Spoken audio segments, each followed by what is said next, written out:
I'm going to give you 3 A's to overcoming every objection you ever hear.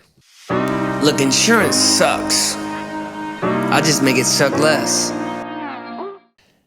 Hey, what's going on, guys? Brad Hannon here. And listen, if you are new, here's what we do. On this channel, we help agents polish their skills, make more sales, and ultimately show me the money. Make more money in the health insurance industry. If you don't need more money, if you don't need more skills, or maybe even just to polish those skills, this probably isn't the place for you. Here comes the money. Here we go. Money talk. Here comes the money. But those people don't actually exist, right? So they do exist. Share this channel, like, subscribe.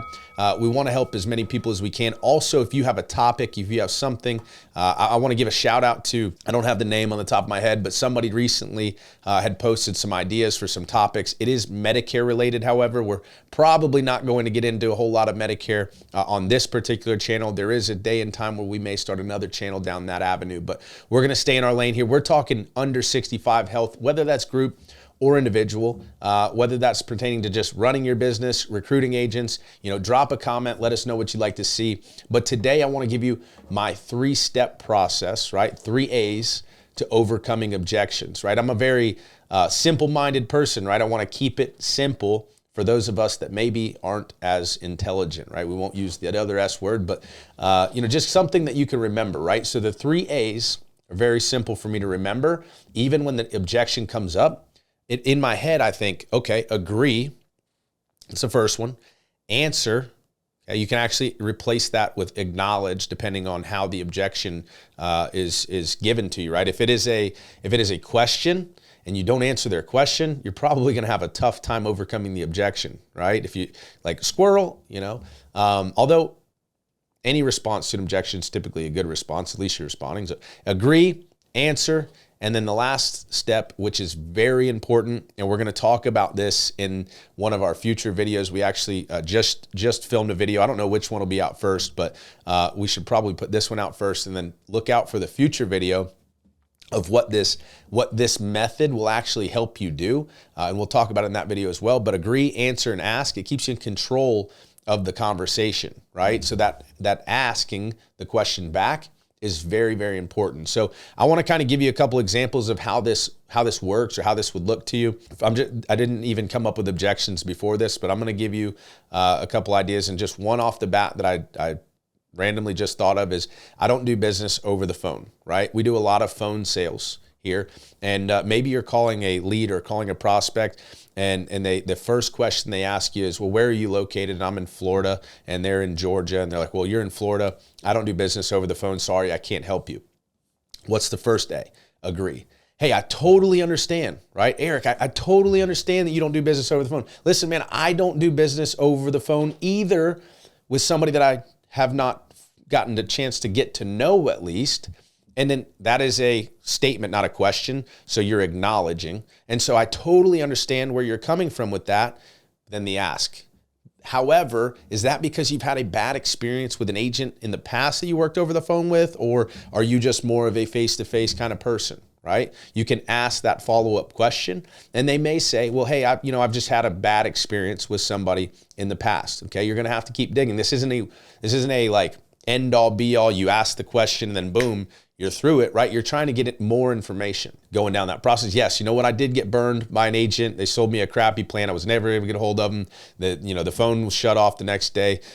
Okay, great. Well, listen, I totally understand that, Eric. And, because I reached out to you today and I had your info here, I'd love to take a stab at seeing if I can help you out. However, right, I know that how you feel about working over the phone. So here's what I'm going to do for you. I'm going to send you over my license as well as my website or whatever pieces of information you have to come up with. Hey, if you're close enough, maybe you just drive to Georgia and see the guy face to face.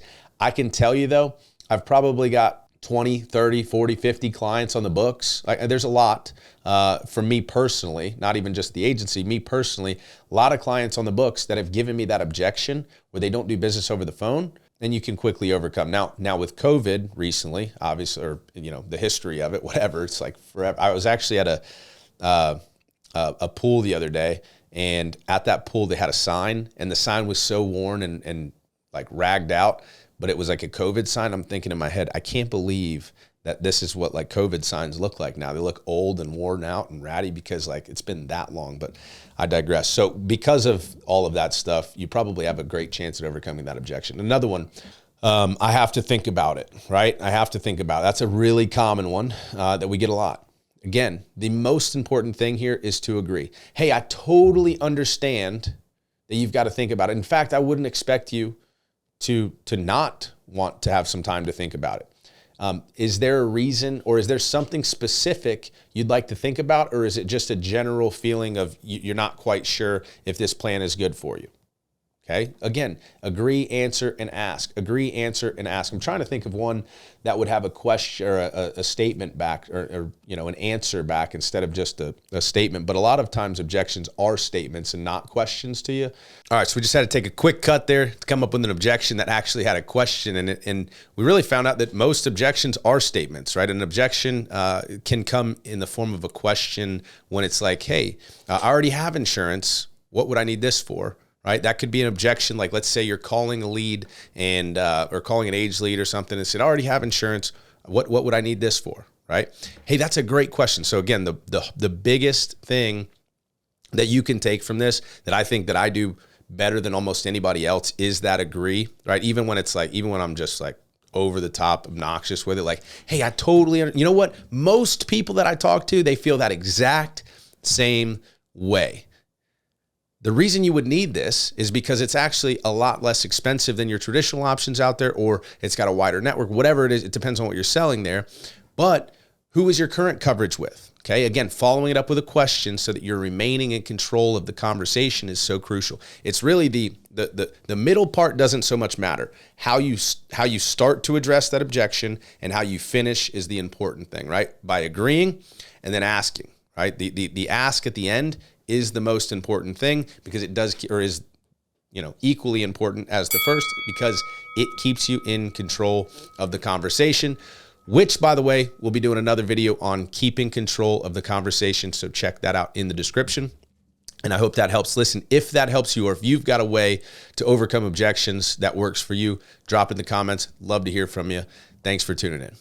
I'm a health insurance hustler, Bradley Hannon's the name. I'm here to teach these agents how to play the game. I'm a health insurance hustler. One thing